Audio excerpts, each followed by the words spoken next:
ముగిస్తే ఎందుకంటే కాలాతీతమైంది కాబట్టి నేను వస్తున్నప్పుడు నాకు ఒక ఆయన అన్నా నువ్వు ఎందుకు బయటకు వచ్చినవే అని అన్నాడు నన్ను. కార్లో వస్తుంటే ఇప్పుడే టీఆర్ఎస్ పార్టీ నుంచే ఎందుకు బయటకు వచ్చినావని అడిగింది నన్ను. ఇక అనేక కారణాలు ఇప్పుడు ఏం చెప్పాలని చెప్పి అంటే కాదన్నా ఈ జెండాకు ఓనర్ని అని చెప్పి స్టేట్మెంట్ ఇచ్చినావు కదా, గదే కోపం తెప్పించిందా అన్నాడు. నేనన్నా ఏ పార్టీలో అయినా కూడా జేపీ నడ్డా గారి నుంచి మొదలుపెట్టి ప్రధానమంత్రి నరేంద్ర మోడీ గారి దగ్గర నుంచి మొదలుపెట్టి కింది స్థాయిలో బస్తీలో ఉన్నటువంటి కార్యకర్త వరకు కూడా ఈ జెండా నాది అనే భావన లేకపోతే ఆ పార్టీ బతకదు అని.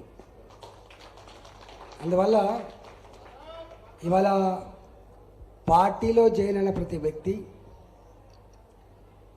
భారతీయ జనతా పార్టీలో ప్రతి వ్యక్తి తప్పకుండా ఓనర్లాగానే ఉంటాడు. గుర్తుపెట్టుకోండి, ఈ పార్టీకి ప్రపంచంలోనే అత్యధిక సభ్యత్వం కలిగి ఒక ప్రజాస్వామికమైనటువంటి ఒక గొప్ప దేశానికి ఇవాళ నాయకత్వం అందిస్తున్నటువంటి ఈ పార్టీ భారతీయ జనతా పార్టీ. ఇవాళ ఎందుకు జాయిన్ అవుతున్నారు అనేది ఒక సబ్జెక్టు. ఇప్పుడు గీత ఆశ్రమానికి పోయేస్తున్నాను నేను. ఈ దేవరంజాల్లో గీత ఆశ్రమానికి పోయేస్తున్నా. ఆడ బువ్వ పెట్టిండు తింటా అంటే పెద్ద మనిషి, కాంగ్రెస్ పార్టీ నాయకులన్నా టీఆర్ఎస్ పార్టీ నాయకులు చాలా పెద్ద మనిషి వాళ్ళు అన్న మాట ఏంటంటే, అన్నీ అడిగిన తర్వాత ఒక మాట అన్నారు వాళ్ళు, దేశానికి దిశ, దేశానికి దిక్సూచి మోడీ తప్ప ఎవరు కనపడతలేరు అనే మాట మాట్లాడారు. వాళ్ళిద్దరు కూడా చాలా సీనియర్ మోస్ట్ లీడర్స్. ఒకరు టీఆర్ఎస్ పార్టీ ఇప్పటికీ, ఒకరు కాంగ్రెస్ పార్టీ. ఆ మాట అన్నప్పుడు నాకు గర్వంగా ఫీల్ అయినాను. ఎందుకు ఈ మాట అంటున్నా అంటే, ప్రపంచంలో జరుగుతున్న అనేక మార్పులను చూస్తుంది. ఒకప్పటి లెక్క ఏ రాష్ట్రంలో ఏమవుతుందో తెలియకపోవు, ఏ జిల్లాలో ఏమవుతుందో తెలియకపోవు. కానీ ఇవాళ ప్రపంచంలో ఏ దేశంలో ఏ మూలన ఏం జరుగుతుందో క్షణాల మీద తెలుసుకోగలిగేటువంటి పరిజ్ఞానం ఇవాళ నీ చేతిలో ఉన్న సెల్ ఫోన్లో ఉంది. అందుకనే ప్రపంచ పరిణామక్రమ గమనాన్ని చదువుకున్న వాళ్ళు మాత్రమే కాదు, మేధావులు మాత్రమే కాదు, సామాన్య ప్రజలు కూడా తెలుసుకునేటువంటి సత్తా సంతరించుకున్నారు అని. మన మహాభారత యుద్ధంలో ధృతరాష్ట్రుడికి యుద్ధ భూమిలో ఏమవుతుందో చెప్పమని ఎవరిని కోరేది? విదురుని కోరేది. సంజయుడు కోరేది. అంటే సంజయుడు మాత్రమే ప్రపంచంలో ఎక్కడ ఏం జరుగుతుందో తెలుసుకోగలిగే శక్తి, జ్ఞానాన్ని సంతరించుకున్నాడు సంజయుడు. కానీ ఇవాళ ప్రతి ఒక్కడు సంజయుడే. ప్రపంచంలో ప్రతి ఒక్కడు సంజయుడే ఇవాళ. అంటే గంత జ్ఞానం ఉన్నటువంటి వ్యవస్థలో ఇవాళ సిరియాలో ఏమవుతుందో చూస్తున్నారు, ఇరాకులో ఏమవుతుందో చూస్తున్నారు, ఇరాన్లో ఏమవుతుందో చూస్తున్నారు, ఆఫ్ఘనిస్తాన్లో ఏమవుతుందో చూస్తున్నారు.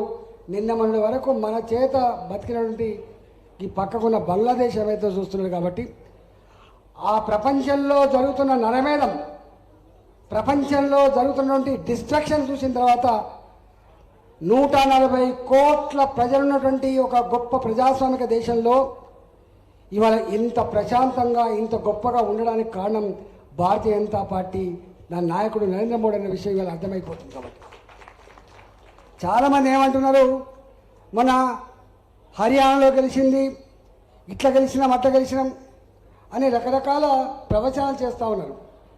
మహారాష్ట్రలో కూడా గెలవడానికి ఈ కారణాలను చెప్తున్నారు. కానీ నాకు తెలిసి హర్యానాలో గెలిచిన, మహారాష్ట్రలో గెలిచిన ఒకటే భారత జాతి ఒక అభిప్రాయానికి వచ్చింది. మొన్న జరిగిన పార్లమెంట్ ఎన్నికల్లో సంపూర్ణమైన మెజార్టీ ఇవ్వకపోవడం వల్ల పార్లమెంట్లో ఏం జరుగుతుందో ప్రజలందరూ కూడా చూస్తూ ఉన్నారు.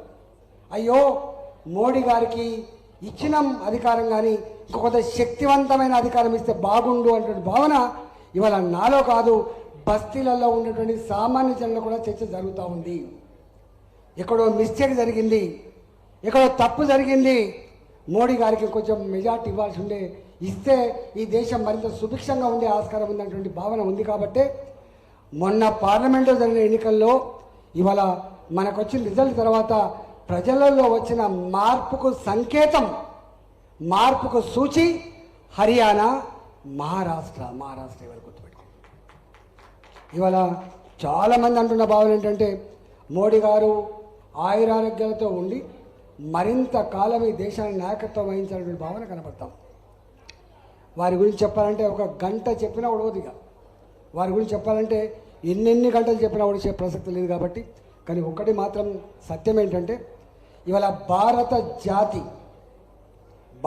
జాతి ఈ భారత మాత ముద్దు బిడ్డలు ప్రపంచంలో ఏ దేశంలో ఏ మూలకు జీవించినా కూడా ఒకనాడు చెప్పుకోవడానికి సంకోచించే భారత జాతి ఇవాళ నేను భారతీయునని చెప్పి గల్లెగిరేసి చెప్పుకోగలిగేటువంటి స్థాయికి పెంచిన ఘనత నరేంద్ర మోడీ గారిది మాత్రమే. ఆ ఘనత ఆయనకే దక్కింది. కరోనా కష్టకాలంలో ప్రపంచ ఆర్థిక వ్యవస్థ తిరోగమనంలో ఉంటే భారత ఆర్థిక వ్యవస్థ అంత గొప్పగా పురోగమించకపోయినప్పటికీ కూడా తిరోగమనాన్ని అధిగమించి ఇవాళ ప్రపంచంలో అన్ని దేశాల కంటే కూడా ఇవాళ ఆర్థికంగా వేగంగా అభివృద్ధి చెందుతున్న దేశం భారతదేశంగా నమోదు కాబడ్డది.